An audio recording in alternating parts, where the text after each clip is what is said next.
if I was to be catfished by one of these hoes, oh my gosh, because you know that's what they're doing, right? These gold diggers thinking that they getting flew out, right? And, you know, I hate to say this might be too soon, but I mean, child, these escorts, these ninjas is flying these girls out there. They is seeing these girls without this makeup on, and they throwing these girls' bodies. That's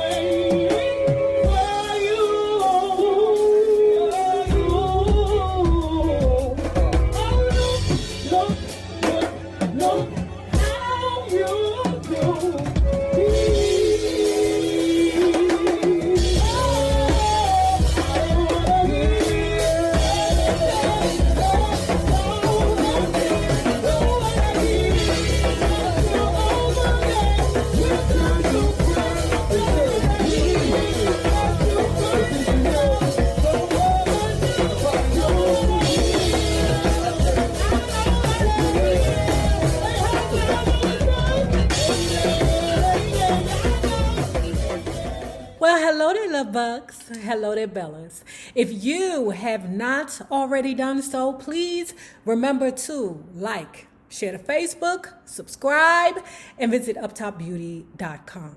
And if you are not already a part of our book club, please remember to hit the Patreon link below and or the join button here on the YouTube.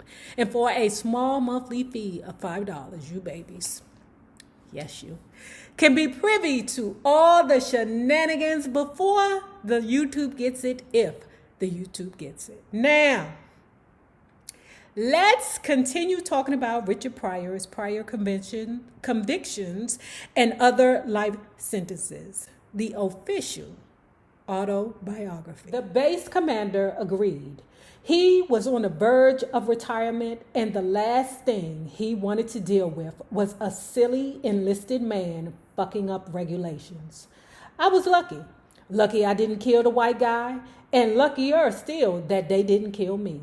Because back then, the way things were, few people outside of Peoria wouldn't have missed one more dead black man. Like, it puts me in a mind frame of Rickety James when he discusses his situation with the military. It's like, I guess it was just so lax then. You know, you can't do things now and get away with it. Nobody can do anything and get away with it now, okay? Because there's always a camera around or a bitch that's ready to take. Rickety James, if you guys took that journey with us, he went AWOL, you know, and he owed the military some time. He was able to get off because he was like 16 years old when he enlisted. And the military was wrong in the first place for letting that little boy join in. So they was like, look, let's just keep this, you know, woo.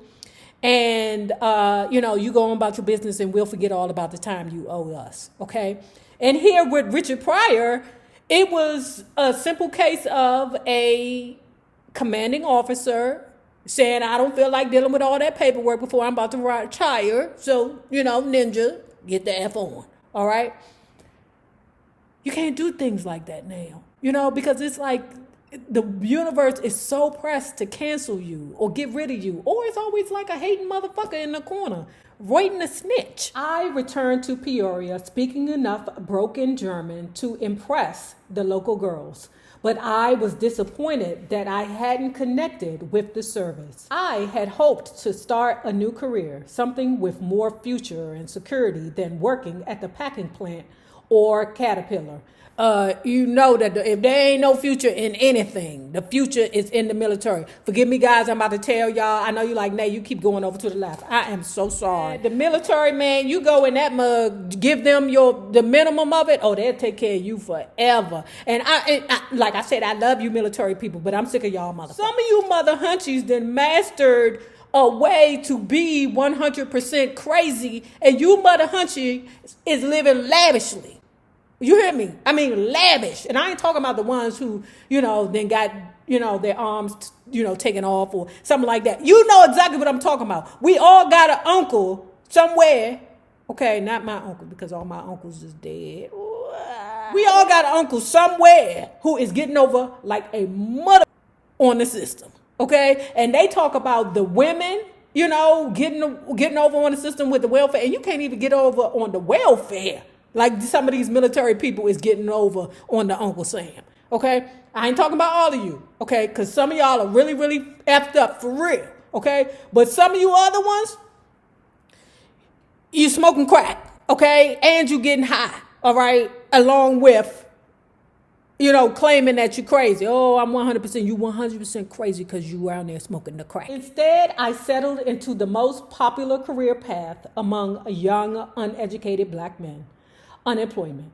I allowed plenty of free time for inspiration to find me. I remember seeing Red Fox and Dick Gregory on television and thinking that I could do something similar. I had no trouble making people laugh. I made a fool out of myself, as good as the next guys. Did it all the time. The guys I hung out with said I was a funny motherfucker. Shiz, I might as well get paid for it. Going to the left, I'll come back. So let me tell you how I decided to do YouTube, right? One day we was in the office. This is when I was an agent, right? And I've always been the type of person where I could talk and hold a person's attention. I don't know why. I don't know, right? But I've always been that person. So a lot of times when I'm in the office talking, you know, just having a conversation with one person, then it would, you know, normally be like a situation where people would come to congregate in wherever I was because they knew that I was going to say something funny. Child, they tried to separate me from like the office and put me over there on what we call supervisor's row. It didn't matter. Came over to my office anyway. Y'all, I'm telling you, I was rarely in the office, but when I got in the office, okay, it was so hard for me to do work because mother kept coming over there. I would have to tell them, get the fuck out. The reason for this was because people thought that I was entertaining, you know, and that I was funny. And I didn't realize that I was funny and or entertaining. I didn't realize that. I knew that I could hold people's attention, but I didn't know it was so much so in a way where, you know, people thought that, you know, ha, ha, ha, Rob, you blah, blah, blah. I didn't think that. One day, one of our agent assistants her name was Miss Nora. She had said to me, Rob, you need to be somewhere on stage because you are hilarious. I was like, for real? Maybe I should get paid for that. Within a month, I had a YouTube channel. I knew where to go. And one day I walked into Harold's club and asked Harold Parker, the club owner, for work. Harold's was a black and tan club, meaning both whites and blacks went there. Harold himself was like that. We used to say he was too light to be bright. What do you do? He asked. I sing, play a little piano. Okay, I lied. I didn't do either, but Harold was a friend of my father's. How much you expecting to make? He asked. I answered, not much. That's good, he said, because you won't make much. So this is what happened on the first night, okay? He sat down at the piano. You know he can't sing or play the piano, but goddamn it, he trying, okay? Shouts to La Vista. So he's sitting down there plucking on 3 chords. Ding, ding, ding, ding. Hey, I went to my mama's house the other day. Ding, ding, ding, ding. He knew that he wasn't good, but he knew that he was good enough for the waitresses to walk around, you know, take orders, get their little tips, and move on. You've got more nerve than anybody I've ever seen, he said. That would be Harold. Would you like to keep coming? Yes, sir, I said. I would like to do that. Harold also hired Sonny Stinson, a real singer who brought his own band. He was the main attraction. I did my thing during the breaks. After a while, I realized that the audience responded better to my jokes than to my singing. And so, shiz, I wasn't stupid. Talking was easier than making up songs. I told jokes, did impressions of Dean Martin, Jerry Lewis, and Sammy Davis Jr. My favorite at the time. And sometimes I simply picked up a book or the newspaper and read the shit in a strange voice while adding funny ad-libs. I was desperate to matter. I wanted to grow and bloom like the patch of sunflowers I admired as a boy. The laughter and attention I got on stage fed the desire. Then I received an additional boost. Sonny Stinson introduced me to marijuana and uppers. I'd never tried either. I drank, but drugs were the new thing to me. Okay. Ooh, thank you, Sonny Stinson. Thank you for introducing the Richard Pryor to the, waggity shaggity. I mean, we can't exactly put it on Sonny because somebody somewhere would have introduced him to something. It's part of show business, said Sonny. Whether or not that was true didn't matter once I tried the shiz. I liked the buzz. It eased my pain and insecurity, erased the fear, turned me into a whole new man. Sometimes I stayed up 2 or 3 days straight, feeling so cool and jive. Eventually, Sonny tired of me always asking for freebies. You want more? It's going to cost you, he said. Shit, I don't care. I love the high. Hated the crash. Said I'll take 2 instead of 1. Stayed awake forever. Then at 2 in the morning on the 2nd or 3rd day of being awake, I'd be screaming for help. Let me tell you what this crazy nigga was doing. Help me! What is it,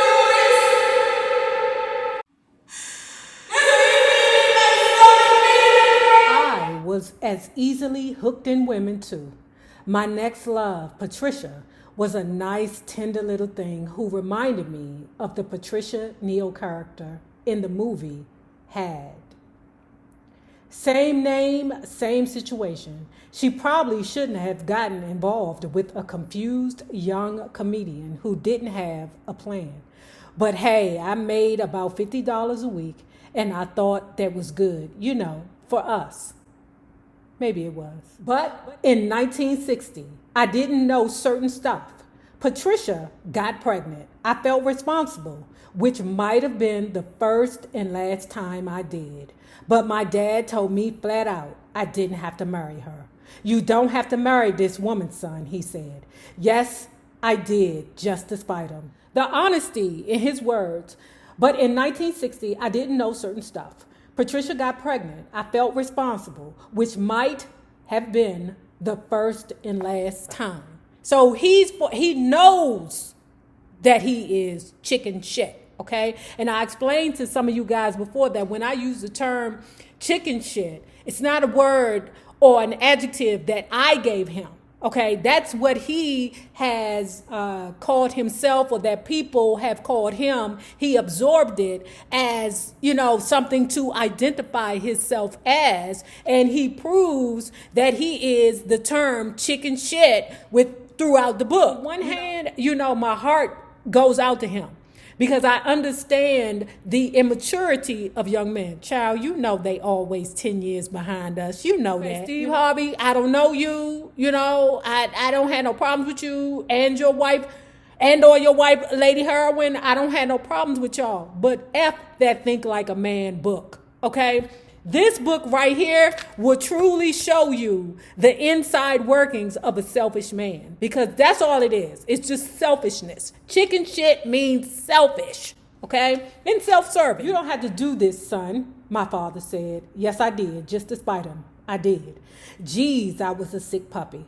Patricia and I married in the little corner house on Goodwin. My grandmother, dad, and Viola were among those who attended the event. They came when Richard Jr. was born too, at the hospital. I stared at him for the longest time. He looked like a little ape. And when I told my dad that, he laughed. So did you, he said, like a little gorilla. That's what Mama said about you. Yeah, I muttered. Then I guess he's mine. But that was about all. After Richard Jr. was born, Pat and I quit living together. Why'd I split? Because I could. Profound. Now I'm not mad at Richard the Pryor. I am not. I'm happy that he gave us this book so that we could put everything on the table. Yeah, like I said, Steve Harvey, okay, Think Like a Man, all of that. That book was not that great for me, okay, because I was like, these are all tools that we already have, that if you had a good grandma, okay, and your aunties, you already know this information that, is you know, he just put on paper. You know, I mean, I think Steve Harvey is the dirtiest dick of them all because you know you got a dirty dick. And it's supposed to be like a man code out here, but I guess you like, fuck the man code because I need to make money over here for Lady Heroin. So I'm going to go ahead and I'm going to put this book out and I'm going to spell order T. Okay? Child. All he was doing was spelling his own T because he ain't shit. It would take for a Libra like Lady Heroin to break his ass down. Now he trying to make drug dealer money so that Lady Heroin won't leave his ass. I said it. By 1962, I also started performing at Collins Corner, another black and tan nightclub though. It was actually more black than tan. The club owner, Briss Collins, promoted me from opening act to MC, which paid between $70 and $100 a week and gave me an excuse to hang out with the headliners, a pretty girl from St. Louis who could sing her ass off. She had a big act that included dancers and backup singers, most of whom I discovered were transsexual. It sounds like she had an act with either drag queens or trans women. Okay, and you know, people they don't even understand the differences between a drag queen and a trans woman. You know, one day I will break all of it down to you so that you all can get it, and then you won't insult people. And I know you're like, Nay, we so tired of tiptoeing around the community. Listen, if your name is Sherry and somebody kept calling you Cherie, ain't you going to correct them? Okay then, all right. Men dressing up as girls. I was greatly relieved to find a few real females. Ooh, hold on. I keep talking so much. I'm sorry. Ooh, let me tell you something. I am so happy that I don't have a dick in 2020, 21, 22, and on. Y'all, these girls is wearing so much motherfucking makeup that you don't know, brother. Okay? They are tricking. They are tricking me. Do you hear me? This girl, I seen this makeup tutorial, I swear to Jesus. This girl started off, God bless us, God, we all are God's children, okay? This girl started off looking like a baby gorilla. Do you hear me? I mean, it was fucked up, okay? I mean, it was fucked up, all right? And child, by the time she was done, she looked so exotic and beautiful. I said, if I was to be catfished by one of these hoes, oh my gosh, because you know that's what they're doing, right?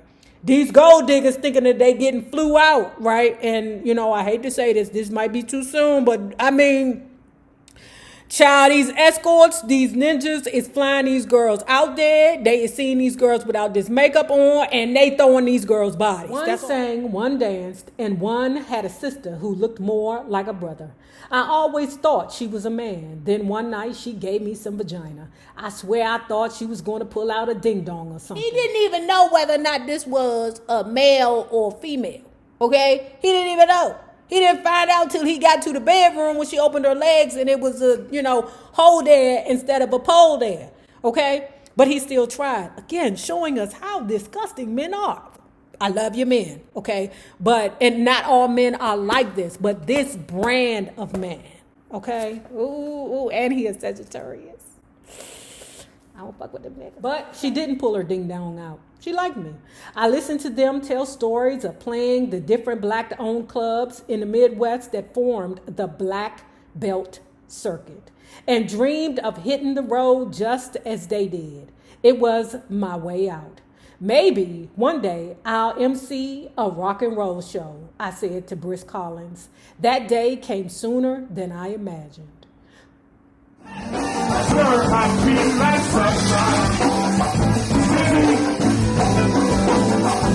feel like sunshine. Yeah, listen here. I've been feeling so can move around the sun. Rolling back to back, and now it takes so long. Let's see, hey, come on, slow down. Got a pretty girl, let's work it. Come on, hey, you made